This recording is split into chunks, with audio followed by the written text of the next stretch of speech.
Hi guys welcome to ఏన్సులామోస్ vlog. I hope all are good buddies. హడావిడి లేకుండా చాలా క్విక్గా టేస్టీగా అయిపోయి నా style of chicken curry recipe అయితే చూపిస్తున్నాను.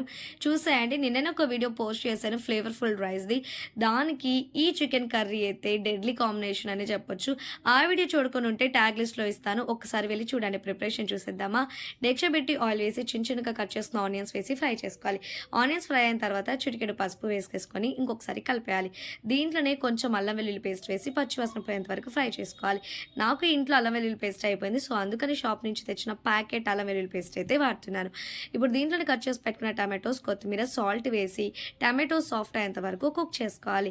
ఇప్పుడు నేను హాఫ్ కేజీ చికెన్తో అయితే చేస్తున్నాను కర్రీ. సో వాష్ చేసేసుకొని చికెన్ వేసేసాను.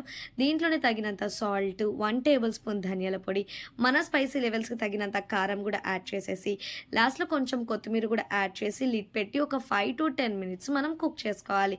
ఇదంతా కూడా సిమ్లోనే జరగాలన్నమాట. సో ఆఫ్టర్ 5 to 10 మినిట్స్ తర్వాత చూసారా, ఇలా సాఫ్ట్ అవుతుందన్నమాట. ఇప్పుడు దీంట్లోనే చికెన్ మసాలా కూడా యాడ్ చేసేసి హాఫ్ గ్లాస్ వాటర్ యాడ్ చేసి ఒక 5 to 10 minutes medium to high flame మీద పెట్టుకొని కుక్ చేసుకోవాలి. ఇప్పుడు గ్రేవీ కన్సిస్టెన్సీ వచ్చి ఆయిల్ మొత్తం కూడా పైకి తేలుతుందనమాట.